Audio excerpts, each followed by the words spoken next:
क्या आप जानते हैं कि भारत में ऐसा कानून है जो बच्चों को मुफ्त शिक्षा ही नहीं बल्कि स्कूलों में शिक्षक की संख्या से लेकर भवन, पढ़ाई के दिन और यहां तक कि बच्चों पर हाथ उठाने तक पर सख्त रोक लगाता है।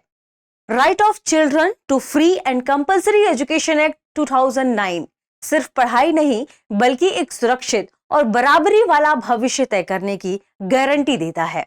लेकिन सवाल यह है कि क्या यह जमीन पर सही से लागू हो रहा है? दरअसल इसी का जवाब मांगा है सुप्रीम कोर्ट ने केंद्र सरकार, विभिन्न राज्यों की राज्य सरकार और केंद्र शासित प्रदेशों की सरकारों से।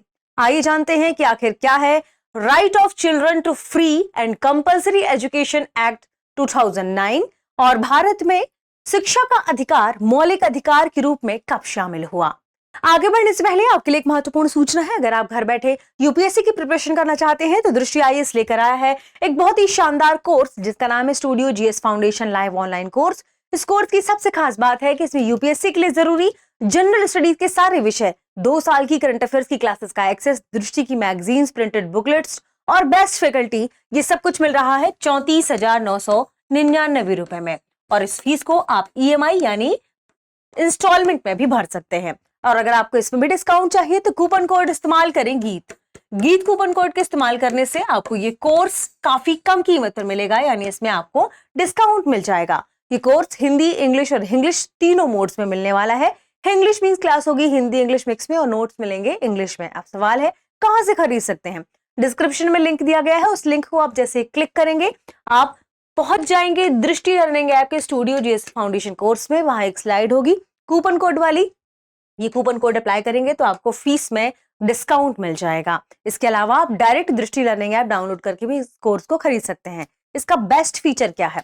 मान लीजिए आपने कोर्स को खरीद लिया, फिर आपका भविष्य में कभी मन हो कि आप दृष्टि के ऑफलाइन सेंटर में जाकर क्लास करना चाहते हैं, आप दृष्टि के किसी भी ऑफलाइन सेंटर में जाकर क्लास करेंगे, वहां की फीस में आपकी ये पूरी फीस एडजस्ट हो जाएगी। इसका मतलब ये कोर्स आपको मिल रहा है बिल्कुल फ्री। तो इस मौके का फायदा उठाइए, घर बैठे अपनी यूपीएससी की प्रिपरेशन यानी फाउंडेशन को मजबूत करना शुरू कर दीजिए। कोई और जानकारी चाहिए हो तो कॉल करें 8750 पर। ठीक है, आगे बढ़ते हैं और देखते हैं हमारी आज की खबर को। दरअसल हाल ही में सुप्रीम कोर्ट ने केंद्र सरकार, सभी राज्य सरकार और केंद्र शासित प्रदेशों से जवाब मांगा है। यह वो पूछना चाह रहे हैं जनहित याचिका के माध्यम से। दरअसल यह मामला पीआईएल जनहित याचिका के जरिए उठाया गया है जिसे हरिप्रिया पटेल ने दायर की है। सुप्रीम कोर्ट के मुख्य न्यायाधीश और जस्टिस जयमाल्या बागची की बेंच ने कहा कि हम नोटिस जारी कर रहे हैं कि हम इस मुद्दे की जांच करना चाहते हैं और विभिन्न राज्य सरकारों, केंद्र शासित प्रदेशों की सरकारों और केंद्र सरकार से उन्होंने जवाब मांगा है।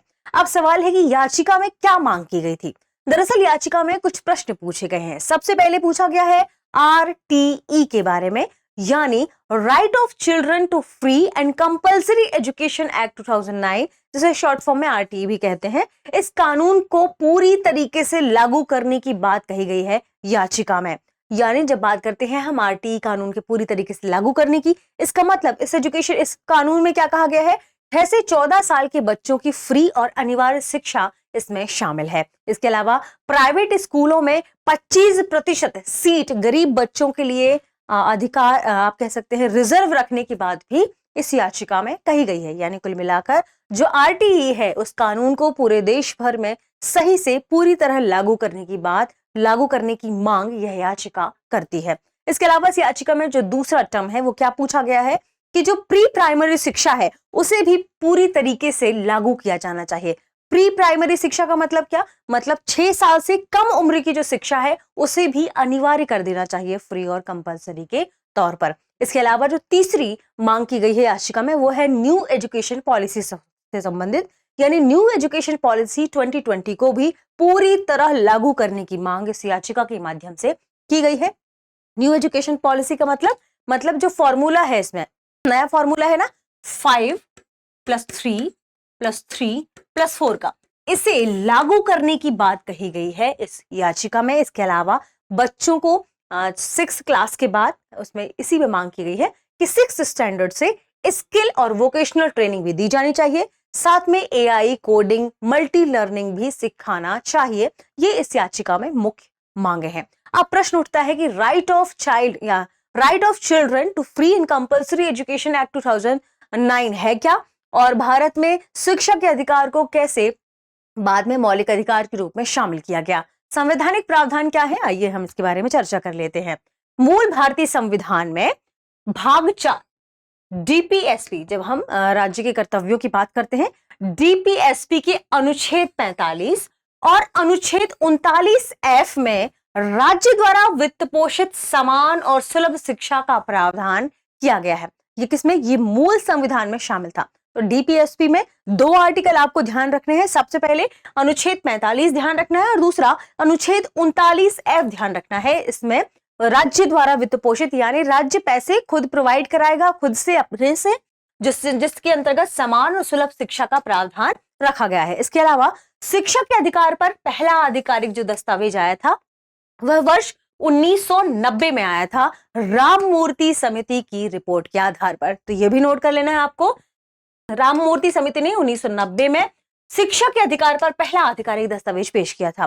फिर वर्ष 1993 में उन्नी कृष्णन जेपी बनाम आंध्र प्रदेश राज्य और अन्य मामले में सुप्रीम कोर्ट का एक ऐतिहासिक निर्णय सामने आता है, जिसमें सुप्रीम कोर्ट कहता है कि शिक्षा का अधिकार अनुच्छेद 21 के अंतर्गत मौलिक अधिकार के रूप में होना चाहिए।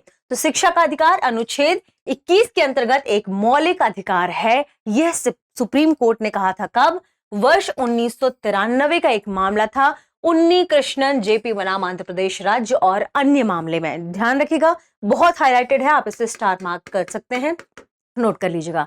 इसके अलावा एक और समिति थी, तपस मजूमदार समिति, ध्यान रखें 1999 में बनी थी। और तपस मजूमदार समिति ने 1999 में यह कहा कि शिक्षा के अधिकार को अनुच्छेद 21A के रूप में शामिल किया जाना चाहिए, यानी अनुच्छेद 21A को शामिल करने की अनुशंसा करते हुए इन्होंने कहा कि अनुच्छेद 21A में शिक्षा के अधिकार को शामिल किया जाना चाहिए। फिर होता है 86वां संविधान संशोधन वर्ष 2002 में। तो ठीक है, तो वर्ष 2002 में 86वें संविधान संशोधन के जरिए शिक्षा के अधिकार को संविधान के भाग 3 में एक मौलिक अधिकार के तहत शामिल किया जाता है। इसके अंतर्गत इसे फिर शामिल कर लिया जाता है। ठीक है, इसमें क्या शामिल है, यानी जब हम शिक्षा के अधिकार की बात करते हैं, इस मौलिक अधिकार की बात करते हैं, तो इसके अंतर्गत किन प्रावधानों की चर्चा की गई है।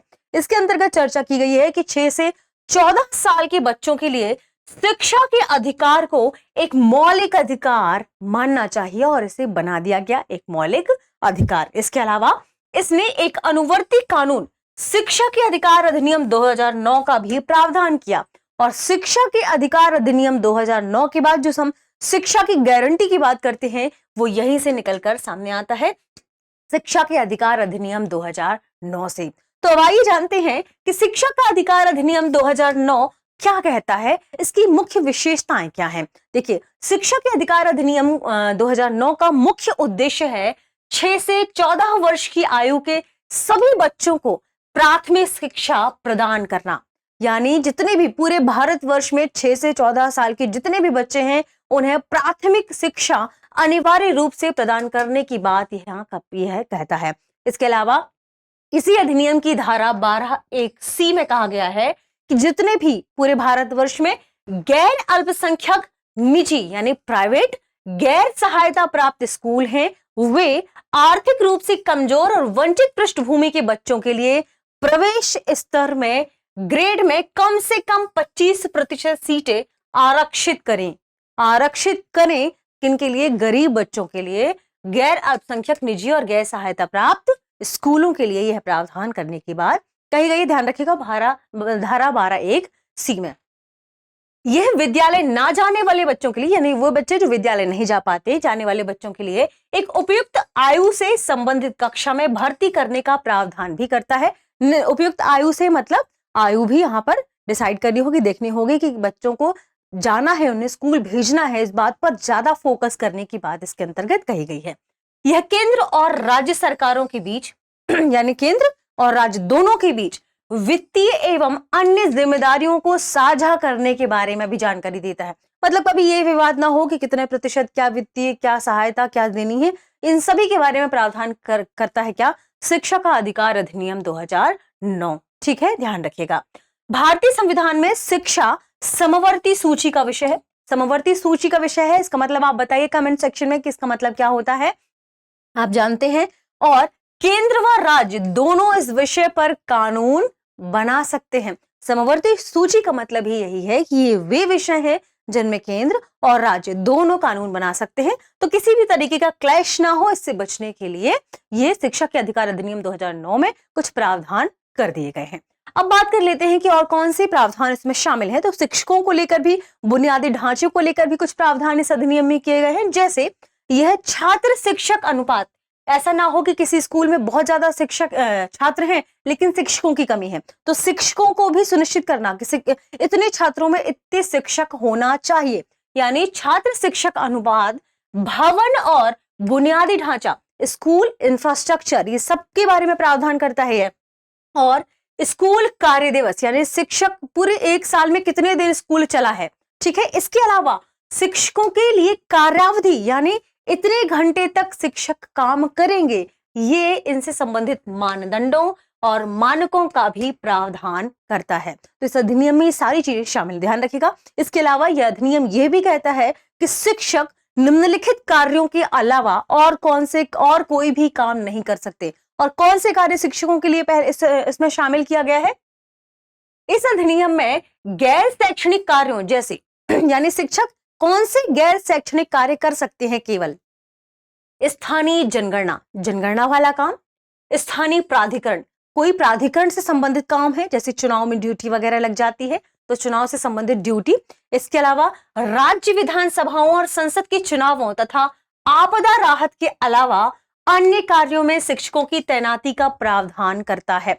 यानी केवल यही काम है जो शिक्षक करेंगे, इसके अलावा और कोई काम शिक्षकों के प्रावधान में शामिल नहीं है। इस अधिनियम में गैर जब शैक्षणिक कार्यों की बात आती है तो इनमें शिक्षक काम करेंगे, ठीक है। यह अपेक्षित प्रविष्टि और शैक्षणिक योग्यता के अनुसार शिक्षकों की नियुक्ति का प्रावधान भी करता है। यानी शिक्षकों को नियुक्ति के लिए पहले उनकी योग्यता भी देखनी होगी, ये भी प्रावधान यह करता है। इसके अलावा इसमें कुछ चीजों की निषेध भी किया गया है, यानी ये चीजें शामिल नहीं होनी चाहिए किसी भी स्कूल में। तो कौन कौन सी चीजें नहीं होनी चाहिए? पहला, शारीरिक दंड और मानसिक उत्पीड़न। बच्चों का ना तो बच्चों को आप शारीरिक दंड दे सकते हैं, ना ही उनका आप मानसिक उत्पीड़न कर सकते हैं। दूसरा, बच्चों के प्रवेश के लिए स्क्रीनिंग प्रक्रिया, यानी आप इंटरव्यू प्रोसेस नहीं करेंगे बच्चों के लिए।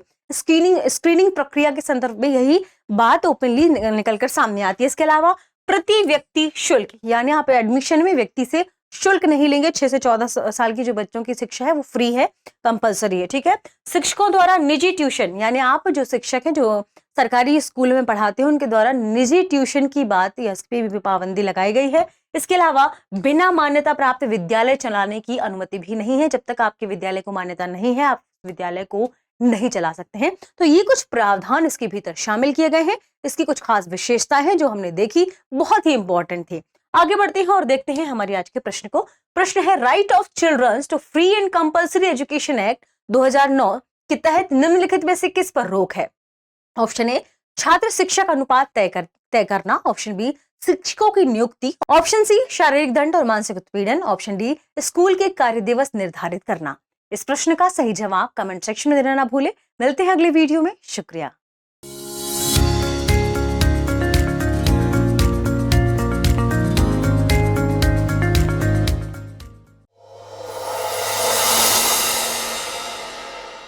अब एग्जाम की तैयारी को और बेहतर करने के लिए हमारे चैनल को लाइक, शेयर और सब्सक्राइब करना ना भूलें।